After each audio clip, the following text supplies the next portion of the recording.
Good morning and welcome to Veterans Heartbeat on the Pulse of the Veteran, where we discuss issues of health, happiness, opportunity, and well-being of interest to the veteran community, their families, and the community who honors them.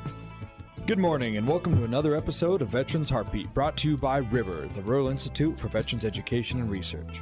My name is Jason Zencraft. My co-host Ed Lisofsky is here with me, and he is the Executive Director of River. We welcome you to a weekly wide-ranging discussion of issues, events, opportunities, and needs in our veteran community. Morning, Ed. How you doing? Morning, Jason. We'd also like to thank our sponsor, Farside Signs. They create amazing-looking vehicle graphics that will drive traffic to your business. They are located at 1526 South Avenue West in Missoula. Follow them on the web, Instagram, and Facebook, or just stop on by. Well, this morning we've got Dr. Ibsen again, and he recently came back from Greece where he was doing some medical care for the Syrian refugees that washed up on the beaches in Greece. Good morning, Dr. Ibsen. Hi, Ed. How are you? Doing good. Thanks for having me. Well, you know, it was kind of an important story. A lot of these veterans that we deal with have left friends behind that they've created in Iraq and in Afghanistan, and what you're doing or what you did to provide some services to them is really kind of a unique story, and I thought it was worth telling. Well, it is, and there's some connections there. I did see some Syrian refugees, about 30%, but I saw people from 35 different countries. And since you mentioned Afghanistan, it's a great story. I met this lady who worked as an interpreter for the U.S. Army, which led to some consequences for her and her culture. And she ended up being a refugee. So she's stuck on this island, having trekked all the way from Afghanistan through Iraq, through Turkey, got on a boat, got to this island, and is stuck there. Can't get papers. You know, it's just another example of people who take risks to help our country, and then we let them down and fail them. You know, similar to our veterans who've risked their lives, and then from time to time they don't get caught up by our safety net.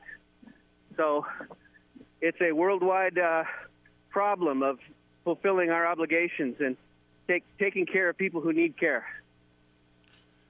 So tell me about this woman. Did she have some medical problems? She just had an upper respiratory infection, so she didn't particularly have medical problems. She had more cultural problems.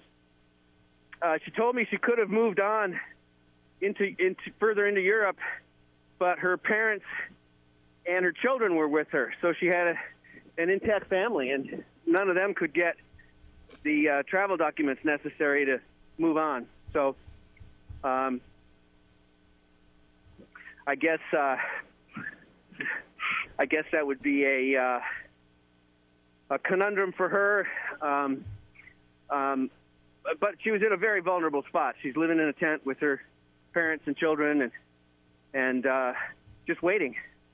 So waiting for something. Do you have a way to contact her at this point? No. You don't have anybody over there that could give her a message or anything? No, I mean, I would have had to write everybody's name down that I saw when I was there. But yeah, she talked to my brother. Maybe my brother got her number. I don't think so though. It was a that kind of grief and suffering is, at least for me, the thing I have to do is serve people in those situations, but not necessarily connect with them. Because if you develop a friendship, then you would do anything for them, and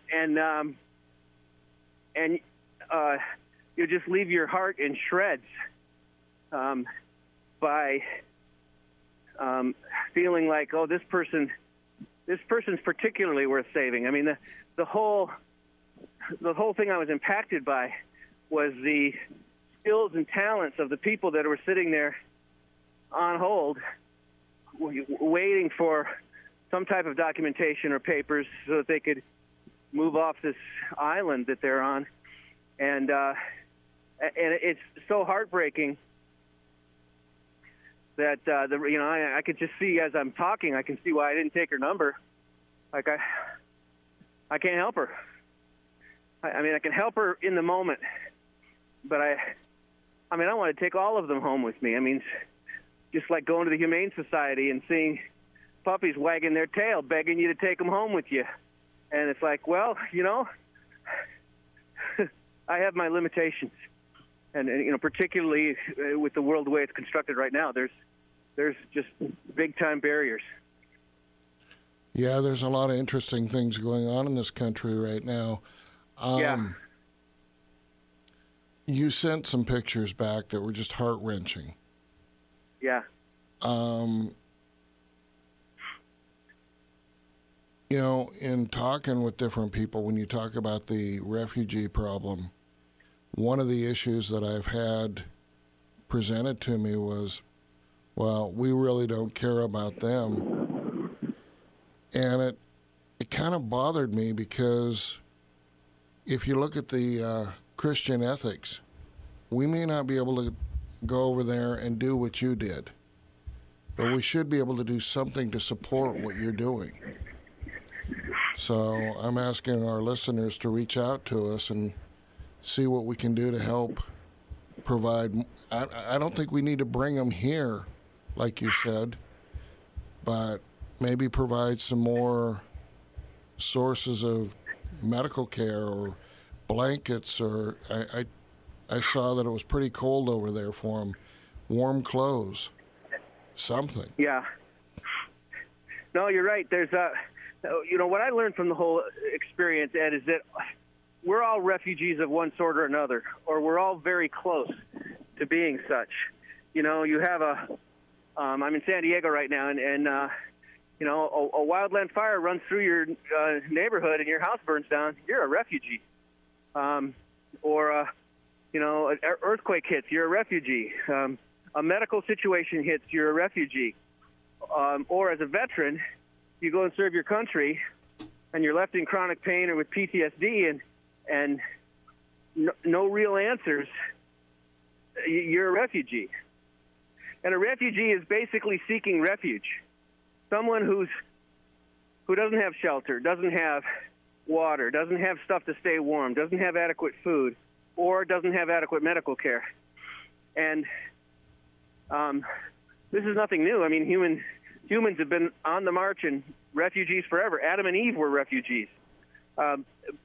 So we're all kind of in this boat. And one of the reasons I went on the trip was to develop a sense of perspective of my own problems. I call them my first world problems.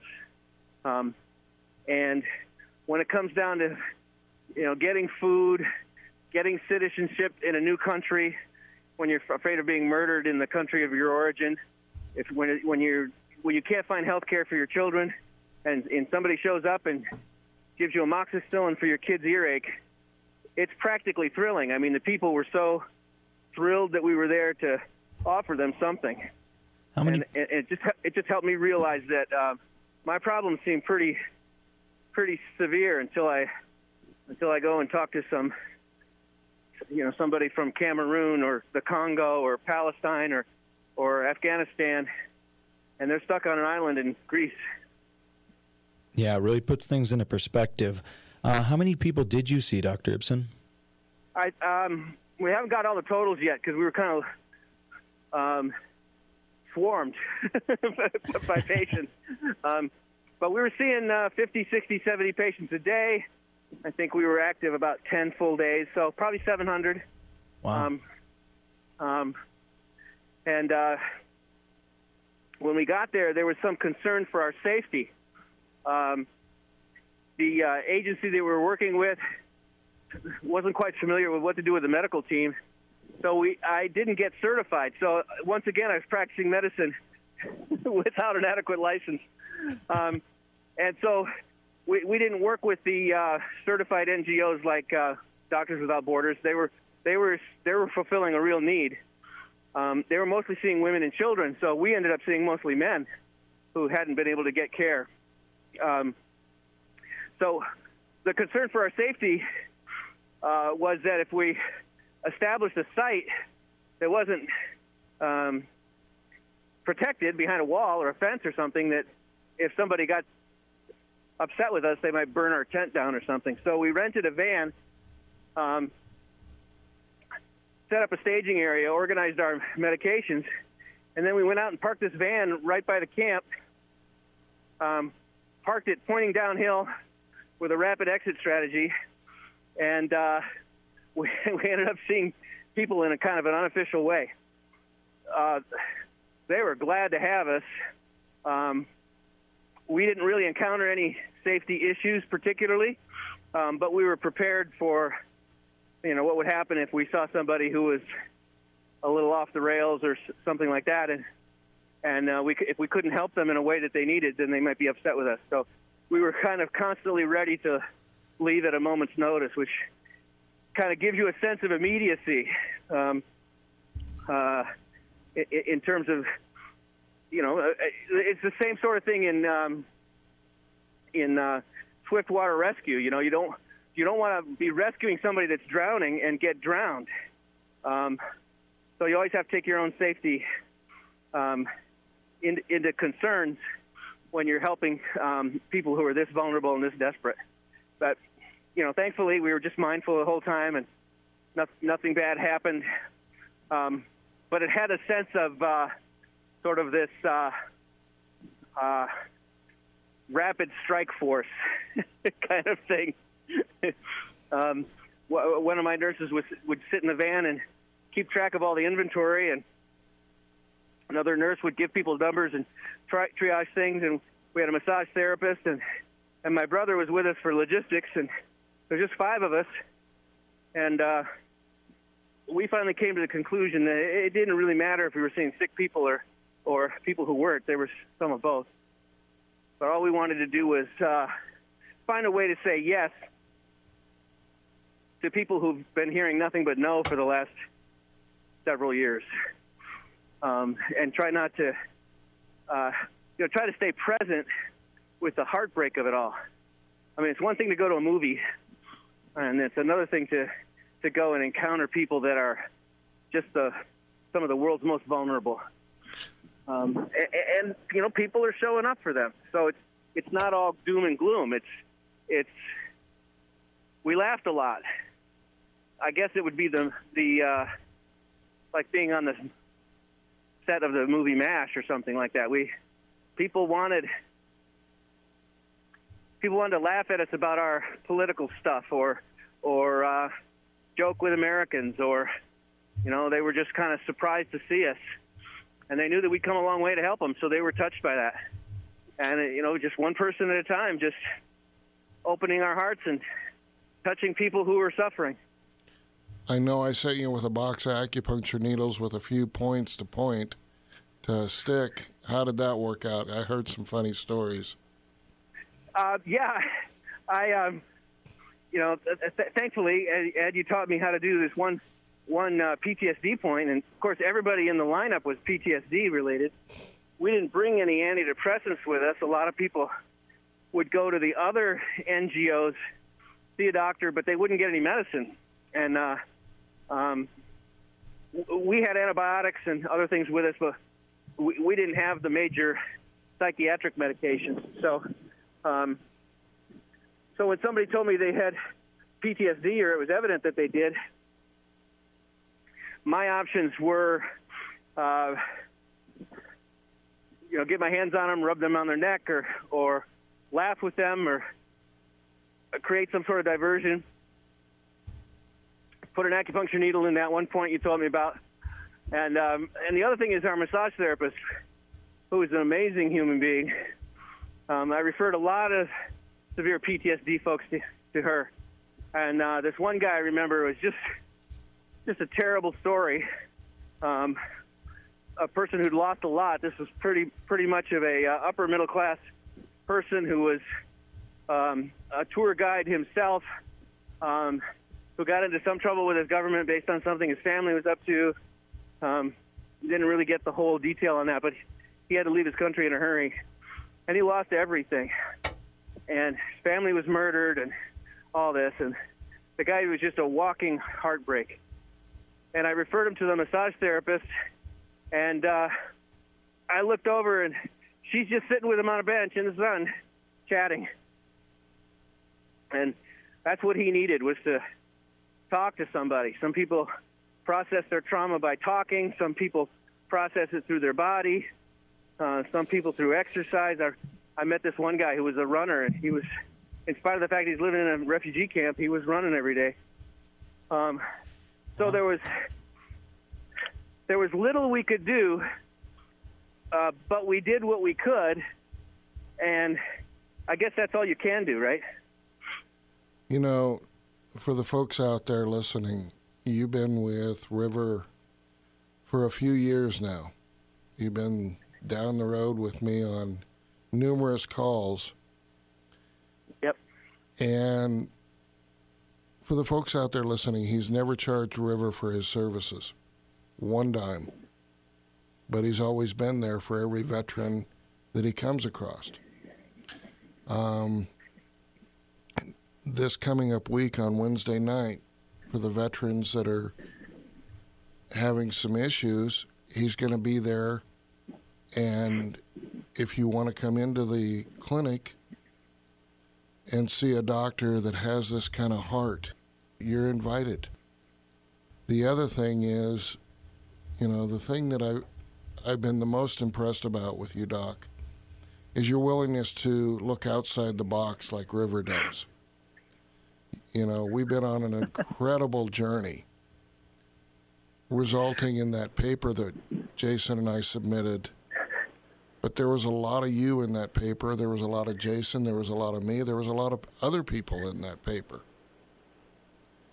And we're starting another kind of clinic. The medication came in. It's not... There's a lot of studying on the ketamine, on how it works with the chronic pain. And the premise of our model, our new model of treating a suicidal veteran, is simply, let's pull the thorn out of the lion's paw. And we've been finding incredible results, not by trying to do talk therapy to somebody that has chronic pain, but to really treat the chronic pain. And it's working. What do you got to say about all that, Doc? I guess what I have to say is, what box?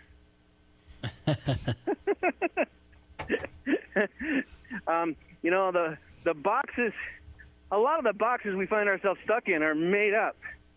I can see that I've done that myself. And that, you know, Einstein said that the thinking that got us to the problem that we're in is not going to get us out of it.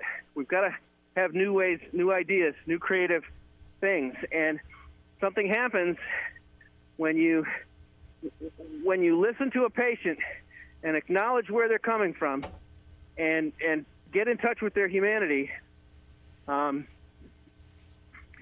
something can happen. Then some new idea can pop in your head.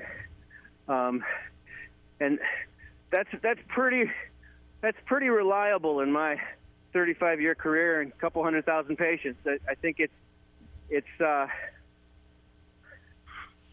you know, whether or not there's a cure available, there's always room for a healing.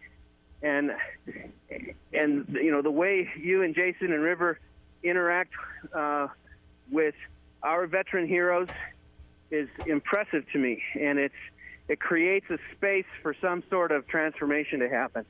And we cannot predict what will happen when we're calling forth the magic of a human connection. And something happens, or not. But it can't happen when we put things into protocols and checkboxes and disavow what people are experiencing themselves. And I think the major thing that we do as a group in River is we acknowledge where people are. And and we acknowledge that you can't transform something unless you figure out where you are in the first place, and then you can start making progress. And denying people or telling them they're not, the thoughts that they're thinking aren't their thoughts, or the feelings that they're having aren't their feelings, is just a dead end. So what I'm up to, what I see that you're up to, is being with people in an authentic way. And if you can't find a solution for them, you could at least stand by them. You can open your heart to people that haven't had that experience in a while. We're coming up on our 5th anniversary for River. And it's kind of crazy, but this is our 50th radio show. Wow. And, I've been thinking a lot about when we started this. You weren't a part of it back then, but I know that Jason thought this crazy old fool sitting next to him in this studio would never bring it this far. And definitely not. I thought you needed medication. Everybody does. I will say, and I want to say this on the radio, it took a team. It wasn't just me. It wasn't just Jason. Although we are the face of River. And, Jason, you put in, 2-3 years with no money? Yeah, something like that.